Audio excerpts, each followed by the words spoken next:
Folks, sometimes a story finds you.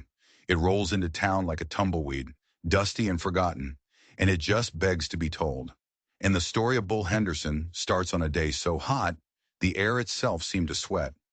The year is 1884. The town is Cedar Ridge, Montana, a speck of dust on a map, with a main street baked hard as brick by the sun. Wooden buildings sagged, their paint peeled back like sunburnt skin. The only sounds were the buzz of a fly and the lonely creak of a sign swaying in the hot breeze. It was a place where nothing ever happened, until it did. Riding down that street was a man named Ethan Bull Henderson. At 54, he was carved from the same tough stuff as the mountains that loomed on the horizon. His face was a roadmap of hardship, every line earned through grit and grief. He'd built the Lazy Bee Ranch from nothing, but the cost had been steep. He'd buried a wife and then a son, and what was left of his heart was locked away in a chest so deep he'd forgotten where he put the key. He was riding into town for supplies, a trip he made 100 times before.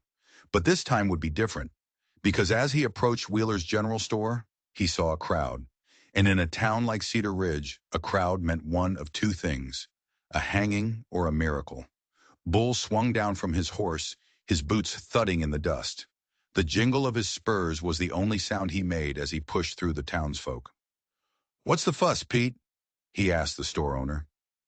Pete Wheeler, a man as lean as a fence post, just pointed with his thumb. "See for yourself, Bull. Found 'em like that this morning, like two little ghosts." And that's when Bull saw them. Huddled on the top step of the store were two children, a boy and a girl, twins, maybe 9 years old. Their clothes were rags, their faces were smudged with dirt, and their eyes were ancient.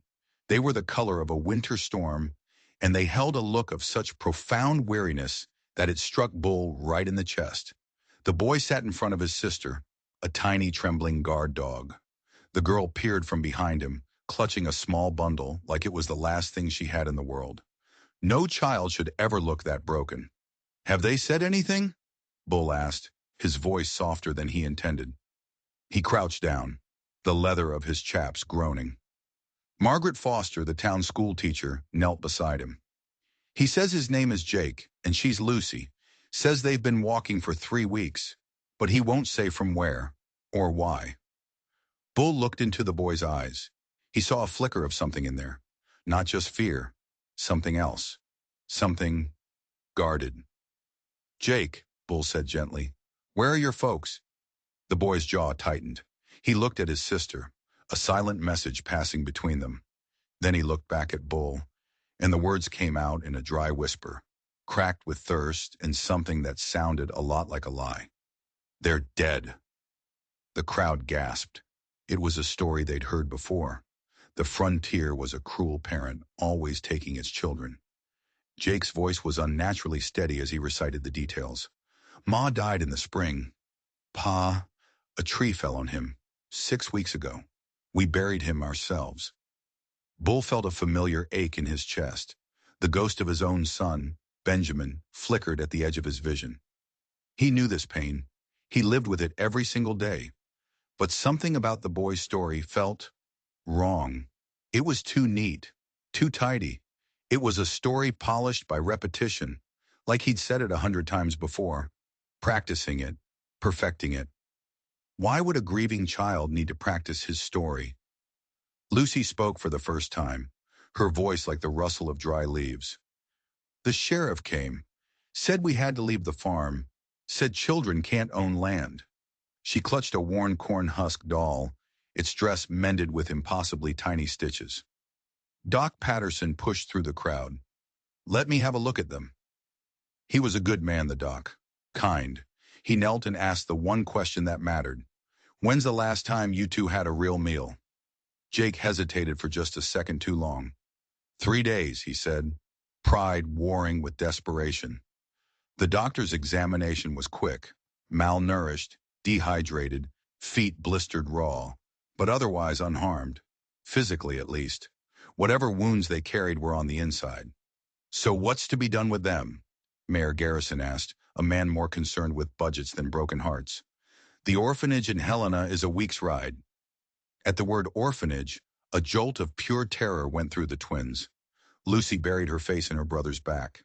Jake's small body went rigid. "Please," Jake begged, his voice finally breaking, raw and real. "Please, mister, don't send us away. We can work. I'm strong. Lucy can cook and sew. We'll earn our keep. We won't be any trouble." "We only got each other," Lucy sobbed. "Don't split us up." That's what did it. The desperate plea. The unbreakable bond between two lost souls. It cracked open that locked chest in Bull's heart. He thought of his big empty ranch house, the silence that screamed at him from every room, the ghosts of his wife and son, and he heard a voice, his own, say words that shocked the entire town. "I've got room." Every eye in Cedar Ridge turned to him. Bull Henderson, the solitary rancher who kept to himself, the man who hadn't smiled in years. Pete Wheeler stepped forward. "Bull, are you sure? That's a mighty big responsibility." Bull looked at the twins, at their storm cloud eyes filled with a desperate, fragile hope. Was he sure? No, not even a little. But he knew what it was to be alone. He knew what it was to lose everything. "I'm certain," he said, the words feeling foreign on his tongue. He turned to the kids. "It's a working ranch. You'd have to earn your keep." Jake and Lucy exchanged another one of those lightning-fast silent looks. Then Jake nodded, his small face set with a grim determination that belonged on a man 3 times his age. "We'll work harder than anyone you've ever hired, mister. Just promise you won't send us away." "You stay together," Bull said, the conviction in his own voice surprising him. "That's not negotiable." A wave of relief washed over the crowd. The problem was solved. The orphans had a home. Margaret Foster led the starving children to the hotel for a meal. As they walked away, their small hands clasped together, Bull felt a strange sensation. For the first time in a long, long time, he wasn't looking forward to the ride home to his empty house. He was looking forward to the ride home with his new charges. But as he watched them disappear into the hotel, he noticed something. Lucy dropped her little bundle. A small object rolled out, stopping in the dust near his boot. Bull bent down and picked it up. It was a small bird, carved from a dark piece of wood with astonishing detail. Every feather was etched with precision. Its eyes seemed to watch him. He'd seen carving like this before, a long time ago, in a place he tried hard to forget. It wasn't the work of a loving father whittling a toy for his daughter. It was a symbol, a marker. And it felt like a warning. What had he just brought into his home? The ride out to the Lazy Bee was mostly silent. The twins, full of food for the first time in days, were quiet. They sat huddled together in the wagon, watching the vast empty prairie roll by. They looked like 2 small birds lost in a hurricane. Bull tried to make small talk, pointing out landmarks, telling them the names of the mountains. They would just nod, their eyes scanning the horizon.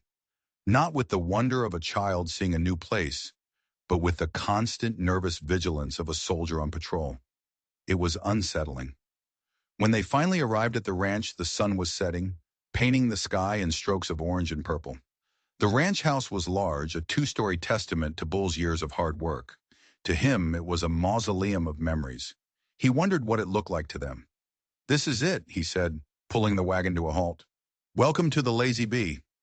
Rico Valdez, his foreman, came out to greet them. Rico was a good man, loyal and sharp. His eyes took in the 2 small, ragged children in the wagon, and then he looked at Bull, one eyebrow raised in a silent question. "They'll be staying on," Bull said, leaving no room for argument, "earning their keep." Rico just nodded. He'd learned long ago not to question the boss, especially when Bull used that particular tone of voice. Bull showed the children to their room. It was meant to be a sewing room, bright and airy, with 2 windows looking out over the valley. He'd set up 2 small cots. Lucy looked at the cots, then at her brother. That night, Bull found them both asleep on one, curled together like puppies. A habit, he figured, born of fear and cold nights. The next morning, the real work began, and the children were true to their word. They were the hardest workers Bull had ever seen. Jake was up before the sun, mucking stalls with a quiet efficiency that was almost unnerving in a 9-year-old. Lucy took over the kitchen, and within a week she was baking bread better than any ranch cook Bull had ever hired. They never complained. They never stopped. They worked as if their very lives depended on it. And maybe Bull thought they did. But the strangeness didn't go away. It grew. They were quiet, eerily quiet. They spoke to each other in whispers, often falling silent the moment Bull or Rico entered a room. They moved like shadows, always aware of their surroundings, always checking doors and windows. One afternoon, Bull found Lucy in the main room, dusting. But she wasn't just dusting. She was running her small fingers along the edge of the window frame, checking the latch. She did the same with the front door, testing the deadbolt, like she was checking the security of a fortress. What was she looking for? Or what was she afraid would come looking for her? Then there was Jake. The boy was strong, no doubt about it. He had a natural way with the horses, a calm confidence that the animals responded to. But there was a hardness in him too.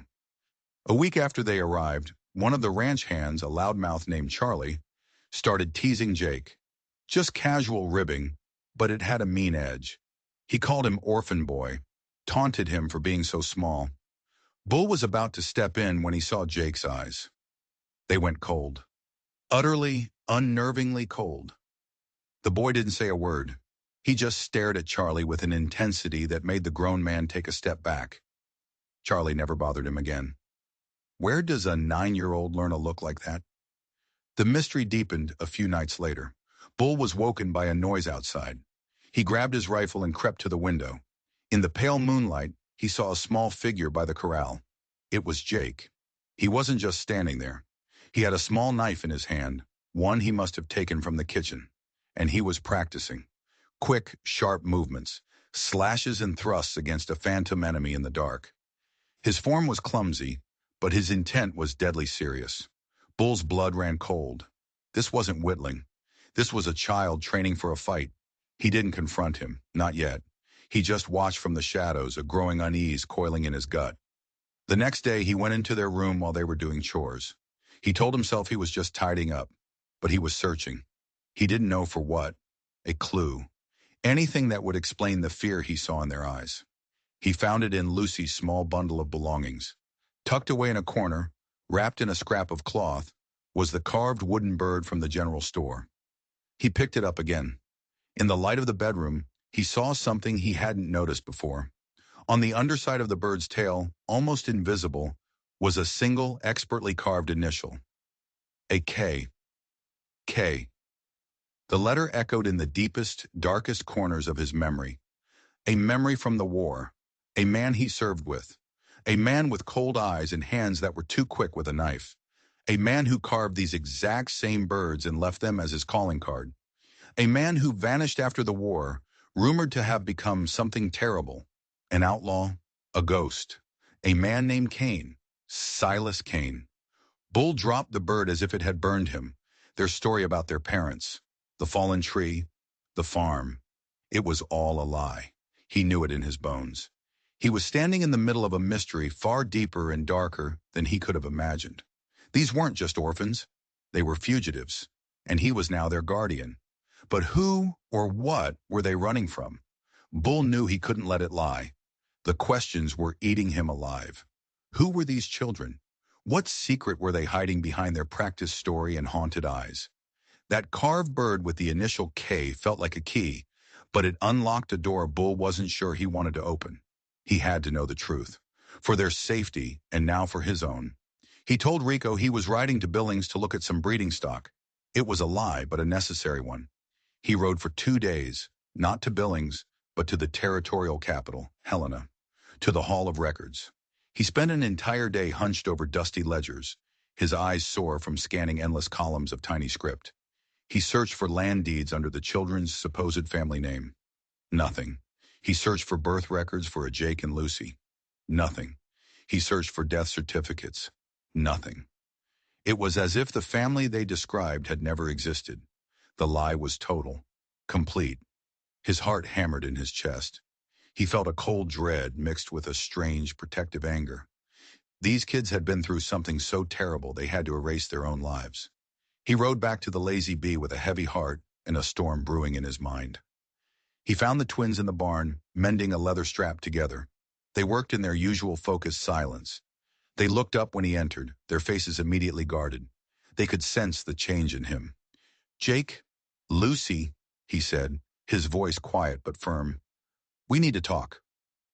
He led them into the main house to his office. He closed the door. The air grew thick with tension. He sat behind his big oak desk, feeling less like a guardian and more like an interrogator. He hated it. He placed the small wooden bird on the desk between them. "I know," he said softly. Lucy flinched as if he'd struck her. Jake's face became a stony mask, but Bull saw the panic flickering in his eyes. "I went to Helena," Bull continued. "There's no record of your family, no farm, no anything. Your story, it isn't true, is it?" Silence. The only sound was the ticking of the grandfather clock in the hall. "It's all right," Bull said, softening his tone. "I'm not angry, but I can't help you if I don't know the truth.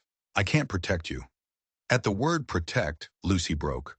A sob escaped her lips, a sound of pure, gut-wrenching despair. "We're sorry," she whispered, tears streaming down her face. "We didn't know what else to do." Jake put his arm around his sister, but his eyes stayed locked on Bull. The tough facade crumbled, replaced by the raw terror of a cornered child. "Our names," he said, his voice barely a whisper.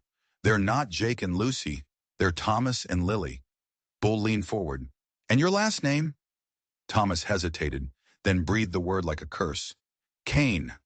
Bull felt the floor drop out from under him. Kane, the carver of birds, the cold-eyed soldier from his past, Silas Kane. "Your father," Bull said, the pieces clicking into place with horrifying speed. "The story you told about the tree, he's not dead," Thomas whispered, his whole body trembling. "We wish he was." And then the whole terrible story came spilling out, a torrent of fear and pain that had been dammed up for far too long. Their father, Silas Kane, wasn't a farmer. He was an outlaw, a ghost who moved from town to town, robbing and hurting people. He was a monster who ruled their lives with his fists and his cold, dead eyes. Their mother had tried to protect them, to shield them from his rage. He hurt her," Lily sobbed into her brother's shoulder. "All the time. One night, he was angry, about money. He hit her too hard." Thomas took over, his voice flat and empty, as if reciting a nightmare he'd replayed 1,000 times. "She didn't get back up. He made us help him bury her, out in the woods.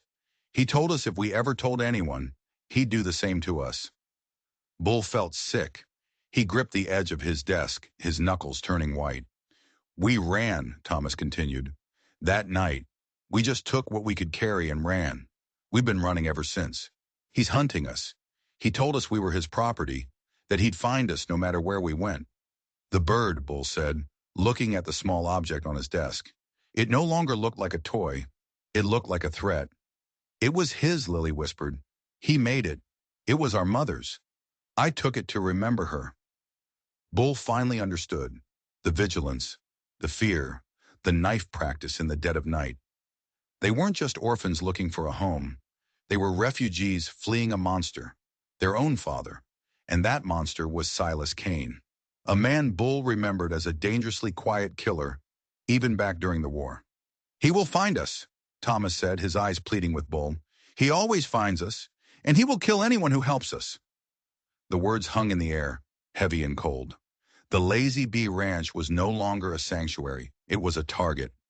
Bull had invited the lambs into his fold, not knowing the wolf was right behind them. And this wolf was one he knew. This wolf was a ghost from his own past. What had he done? He had made a simple choice out of a flicker of compassion, and in doing so, he had placed a bullseye squarely on his home, his life, and the lives of everyone on his ranch.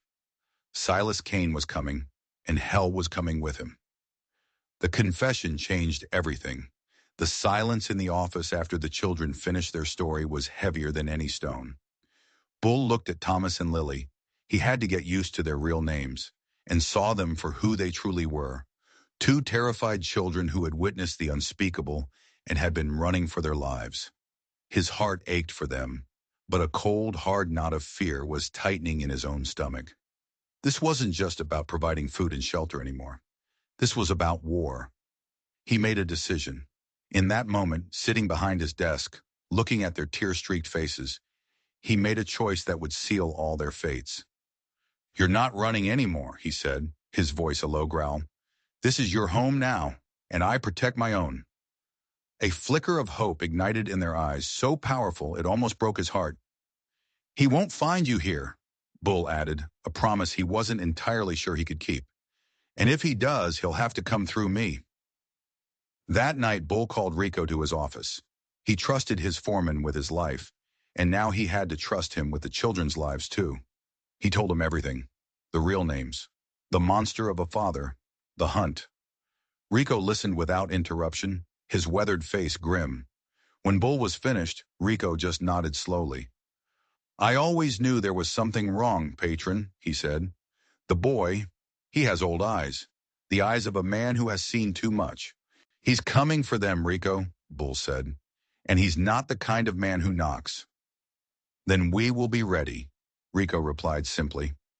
There was no hesitation, no fear, just loyalty, solid as the Montana mountains. The fortification of the Lazy Bee began the next day. It was subtle. No one in Cedar Ridge would notice anything amiss. But on the ranch, a new tension settled in. A broken fence line wasn't just repaired, it was reinforced. A new watch schedule was established for the ranch hands, disguised as a precaution against cattle rustlers. Rico quietly moved his own family from their small cabin into the main ranch house, under the pretense that his wife, Elena, was needed to help Lily in the kitchen. Bull started carrying his Colt Peacemaker on his hip again, something he hadn't done regularly in years. He took Thomas out to the far pasture, away from prying eyes, and began teaching him how to shoot. Not with a knife in the dark, but with a rifle. The boy was a natural, his hands steady, his eyes sharp. It was a grim necessity that made Bull's soul ache. A child shouldn't have to learn how to kill to survive. Lily, in her own way, became a sentry. She seemed to know the rhythm of the ranch better than anyone. She could tell by the sound of a horse's gait who was riding in. She noticed every out-of-place tool, every unfamiliar bird call. Her fear had honed her senses to a razor's edge. Weeks turned into a month. The initial terror began to fade, replaced by a tense, watchful routine. For the first time, the children started to relax. Just a little. Bull heard Lily laugh one afternoon, a real, genuine laugh, as she played with a litter of barn kittens. The sound was so beautiful and rare, it nearly brought him to his knees. He was starting to feel something he hadn't felt in years. Hope. Maybe they could make it. Maybe Cain had lost their trail. Maybe they were finally safe. But the devil doesn't give up that easily. The first sign came late one night, a high-pitched, agonized bellow from the north pasture. Bull and Rico grabbed their rifles and ran. They found Bull's prize-winning stud bull, a magnificent animal worth a fortune, writhing on the ground, foam frothing from its mouth. It had been poisoned. There were no tracks, no evidence, just a dead bull and a chilling message. "I can get to you anytime I want. I can take what is yours." Fear returned to the ranch like a bitter winter wind. The children grew quiet again. The laughter stopped. A week later, a young ranch hand, barely 18, went out to check a line cabin and never came back. They searched for 3 days. They found his horse, its reins cut. But of the boy there was no sign. He had simply vanished. It was psychological warfare. Cain was a predator circling his prey, enjoying the fear, tightening the net. He was showing Bull that his fences, his men, his guns, they were all useless. The pressure was immense. Bull barely slept. Every creak of the house, every howl of the wind, sounded like footsteps in the dark. He found himself looking at his new children, these two souls he had sworn to protect, and feeling a rising tide of helpless terror. Then came the final message, the one that made it personal.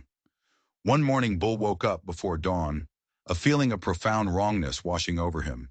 He walked out onto the front porch, the wooden boards cool beneath his bare feet, and he saw it. Sitting directly on the pillow of his rocking chair, catching the first pale rays of morning light, was a small, dark object. Another carved bird, identical to the one Lily carried, a perfect, mocking replica. He knew what it meant. Cain had been right there, mere feet from where he slept, feet from where the children slept. He had walked onto the porch, placed his calling card, and melted back into the darkness without anyone hearing a thing. He wasn't just coming for the children. He was coming for Bull.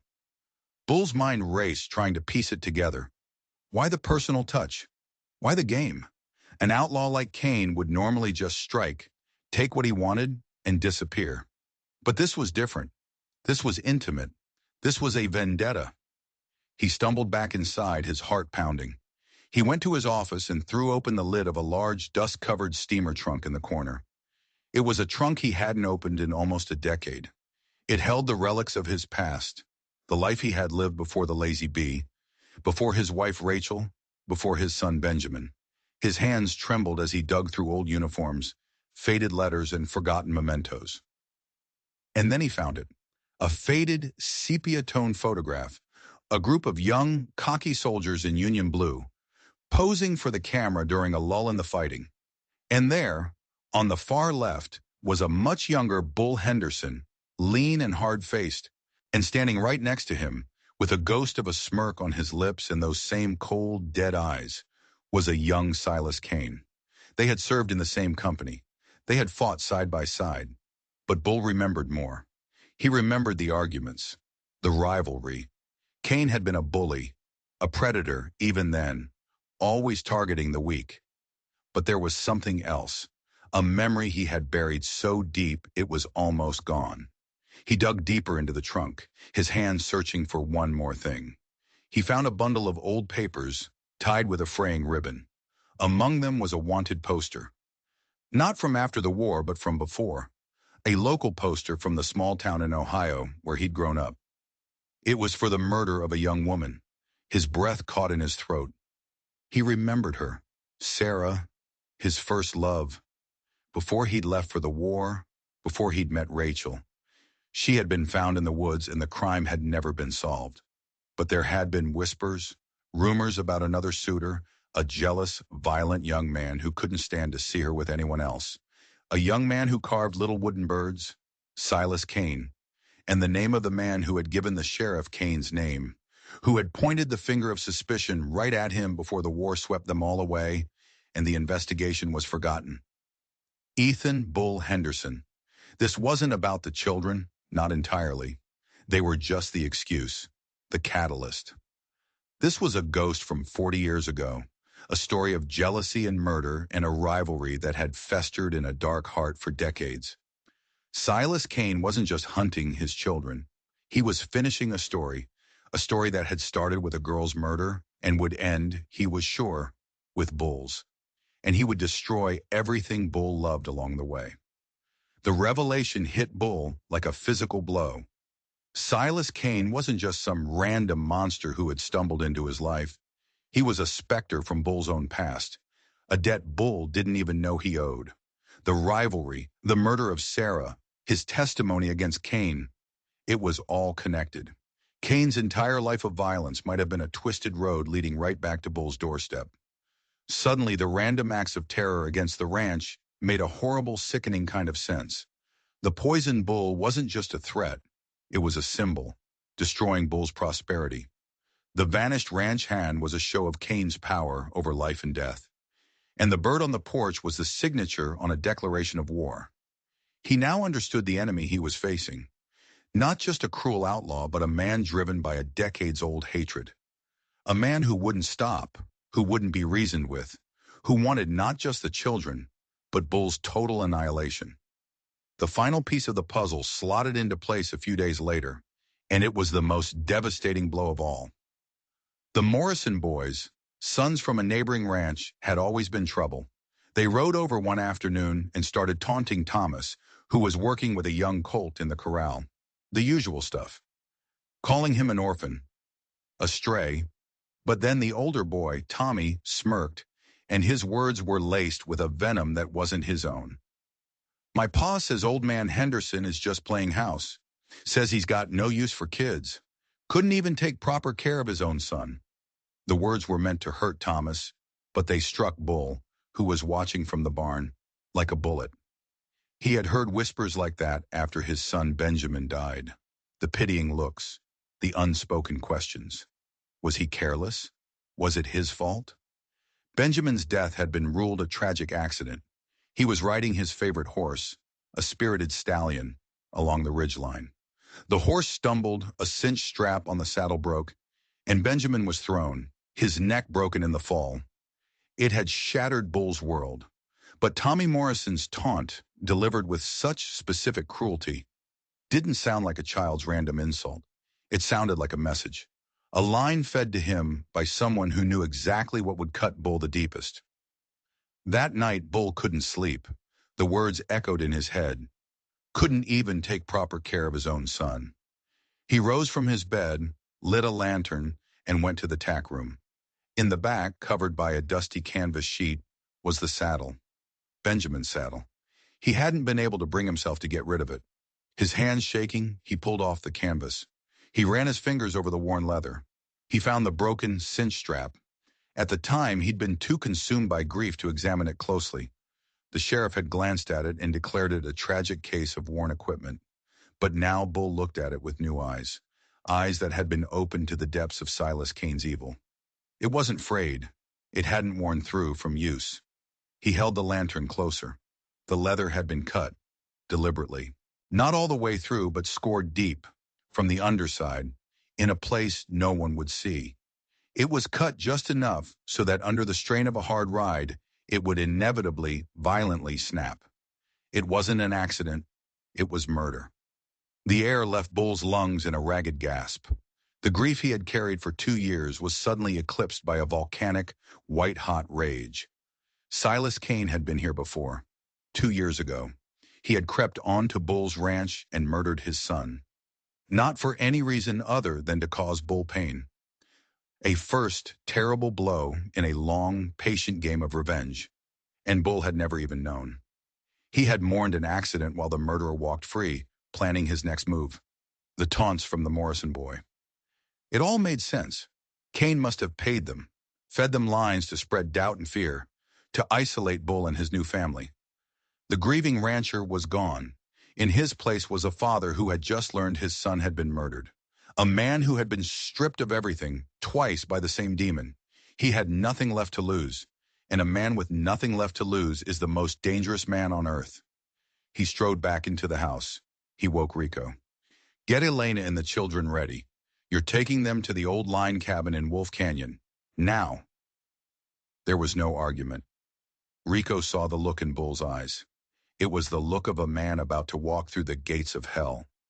As Elena rushed a confused Thomas and Lily out of their beds, Bull knelt before them. Listen to me, he said, his voice rough with emotion.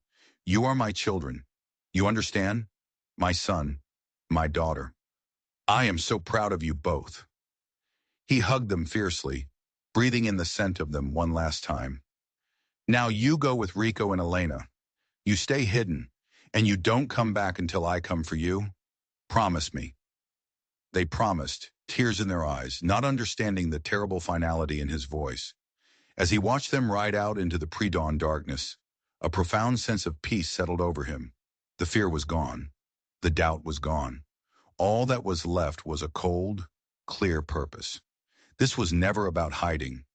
It was always about a reckoning. Silas Kane had started this 40 years ago when he murdered a young woman. He had continued it when he murdered Bull's son. Now he had come to finish it, but he had made one fatal miscalculation. He thought he was hunting a sad, broken old man. He wasn't. He was hunting a father. And Bull Henderson was about to show him what happens when you corner a grizzly bear to protect its cubs. He and Rico spent the day turning the ranch house into a fortress, boarding up windows, setting up firing positions. The storm broke just after dusk. Not just a storm of rain and wind, but a storm of violence. The first shot came from the darkness, shattering the lantern in the main room. They were here. The siege of the Lazy Bee had begun. The night exploded in a symphony of chaos. Thunder rolled across the valley, mingling with the sharp crack of rifle fire. Rain lashed against the house in furious sheets, turning the ranch yard into a sea of mud. It was the perfect cover for an attack. Silas Kane was a ghost, and he used the storm like a shroud. Bull and Rico were positioned in the main house, their rifles ready. They had maybe half a dozen loyal ranch hands with them, men who had chosen to stay not for the pay, but for the man who had always treated them with fairness and respect. They were outnumbered. Cain had a small gang with him, shadowy figures who moved like wolves at the edge of the light cast from the windows. The first wave of the attack was a feint, a barrage of fire directed at the front of the house to draw their attention. But Bull knew his enemy. Cain was a tactician, cunning. He wouldn't be that obvious. "The barn!" Bull yelled to Rico over the din. "He'll come from the back. Try to burn us out." As if on cue, a flicker of orange light appeared near the massive hay barn. One of Cain's men was trying to set it ablaze. A shot from Rico's rifle echoed from the second-floor window, and the man dropped. But it was too late. The dry hay caught, and flames began to lick up the side of the structure, casting dancing, demonic shadows across the yard. The fire was a distraction, a tool to create panic and split their focus. Under the cover of the growing inferno, Cain's men made their real move. They rushed the house from three sides at once. Glass shattered, wood splintered. A ranch hand near Bull cried out and slumped to the floor, a dark stain spreading across his chest. The fight was desperate, close quarters, and brutal. Every window, every door was a battleground. Bull moved through the house like a specter of vengeance, his face a grim mask, his movements economical and deadly. The years of grief had been burned away, replaced by pure, cold rage. He was no longer just defending his home. He was avenging his son. An hour passed. Then two. The house was filled with the smell of gunpowder and blood. They had repelled two assaults, but they were losing men. Ammunition was running low. The fire from the barn was now a raging inferno, threatening to spread to the house itself. And still there was no sign of Cain himself. He was directing his puppets from the shadows, watching, waiting for the perfect moment to strike. Bull knew he couldn't wait for Cain to come to him. He had to force his hand. "Rico!" he shouted. "Cover me! I'm going out!" "Patron, no! It's suicide! He wants me, Rico! It's time he got me!" Before Rico could argue, Bull kicked open the back door and plunged into the maelstrom. Rain and embers swirled around him. He kept low, using the chaos as cover, his eyes scanning the flickering darkness. He knew where Cain would be, the one place that offered a perfect vantage point of the entire battle, the old hayloft of the main corral. He reached the corral, his boots sinking in the mud. He could feel eyes on him, the hunter sensing his prey. He climbed the ladder to the hayloft, his rifle held tight. The air up there was thick with the smell of wet hay and ozone. And there he was. Silas Cain stood at the far end of the loft, silhouetted against the open doors that looked out over the burning ranch. And he wasn't holding a rifle, just a long, wicked-looking knife, and he was smiling. "I knew you'd come, Ethan," Cain said, his voice a low, gravelly rasp. "You always were predictable." "It's over, Cain," Bull growled, leveling his rifle. Cain just laughed, a dry, rattling sound. "Over? It's just beginning. You took her from me, you know. Sarah, she was mine. You turned her against me with your soft words and empty promises. Then you turned the whole town against me. You made me what I am. You were always a monster, Silas. You just needed an excuse. And then you built all this," Cain said, gesturing to the burning ranch with his knife. "A life, a family, while I had nothing but ghosts. So I decided to give you some ghosts of your own." He took a step closer, his eyes glittering in the firelight. "Your boy, Benjamin, he was a handsome lad, looked a lot like you. He fought hard for a boy his age. It was almost a shame." The confession, so casually delivered, sent a fresh wave of fury through Bull. He pulled the trigger. Click. The chamber was empty. In the heat of the battle, he had lost count of his shots. Cain's smile widened. It was a terrifying sight. "I told you, predictable." He lunged. The fight was not one of skill, but of pure, primal hatred. Two old men, fueled by a lifetime of bad blood, locked in a deadly embrace.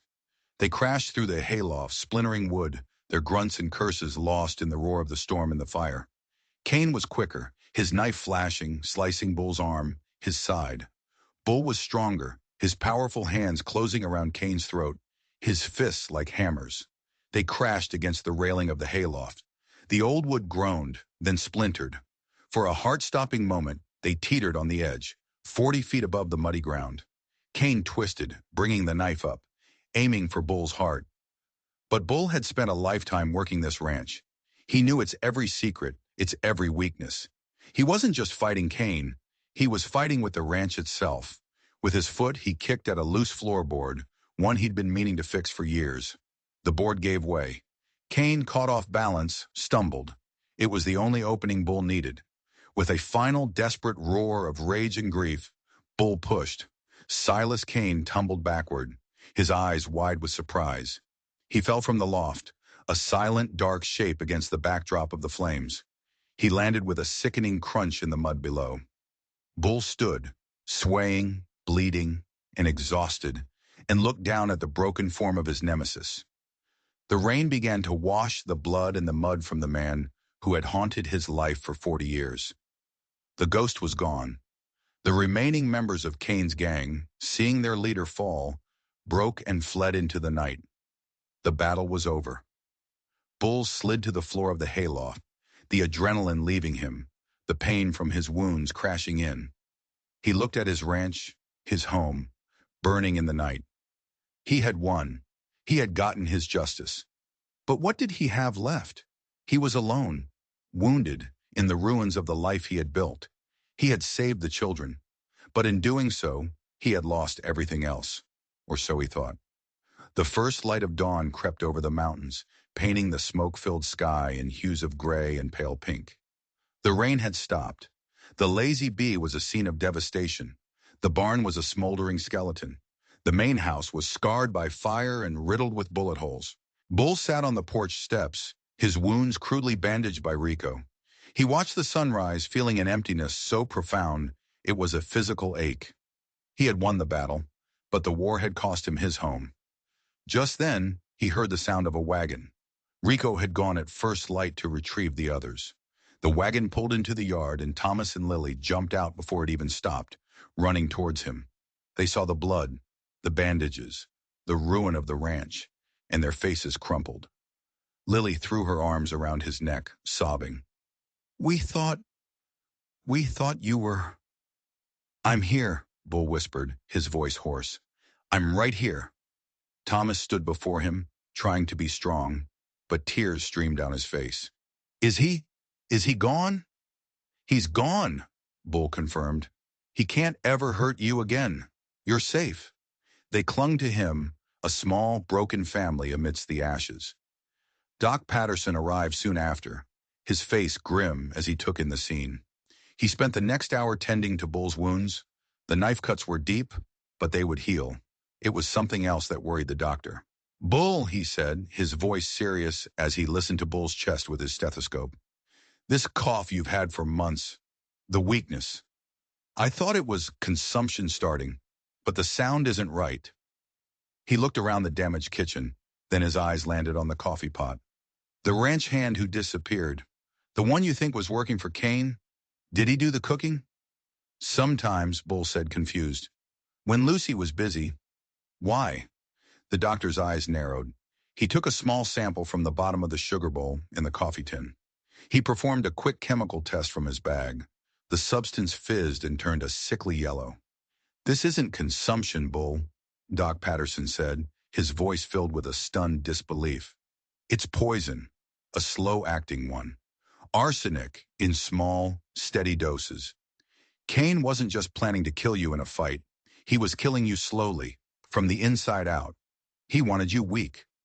Bull stared at him, unable to process the words. The illness that he had accepted as his body failing him, as a prelude to the end, was just another part of Kane's twisted game. The doctor clapped him on the shoulder. Now that the source is gone, you're going to get better, Bull. You're going to make a full recovery. You didn't just win a fight last night. You won your life back. The words were like the sun breaking through the clouds. He wasn't dying. He had a future. He looked at Thomas and Lily, their faces filled with worry for him, and for the first time, he saw not the end of a road, but the beginning of one. The rebuilding of the Lazy Bee took the rest of the year. The whole community of Cedar Ridge, Hearing the story of Bull's heroic stand came to help. They raised a new barn, repaired the house, and helped round up the scattered cattle. Bull Henderson was no longer the solitary recluse. He was a hero, and he was a father. He officially adopted Thomas and Lily, giving them his name. They were Hendersons now. They were home. They chose to keep their old names, Jake and Lucy, as a reminder of the journey that had brought them here. A reminder of who they used to be and who they had become. The years that followed were peaceful. The ranch thrived. The house, once silent and empty, was filled with the sounds of life and laughter. Bull taught Jake everything he knew about ranching, and the boy soaked it up, his quiet intensity turning into a sharp business mind. Lucy, brilliant and curious, devoured books on mathematics and engineering, finding new, innovative ways to make the ranch more efficient. Bull Henderson lived to be a very old man. He got to see his children grow up, strong and happy and safe. He got to hold his grandchildren in his arms on the porch of the rebuilt ranch house. He would often sit in his rocking chair, watching them play in the yard, and think about that scorching hot day in Cedar Ridge. He'd think about the two lost, terrified children who had stumbled into his life. He thought he was saving them, but in the end, they had saved him. They had given him back his heart, his purpose, and his life. They had taught him that family isn't about the blood you share, but about the people you're willing to fight for. The world is full of ghosts, and the past is never truly gone. But a family you choose, a home you build from love and courage, can create a future so bright it casts no shadows at all. If you enjoyed this story of justice and redemption, make sure you hit that subscribe button and ring the notification bell. You never know what story will come riding into town next, and trust me, you won't want to miss it.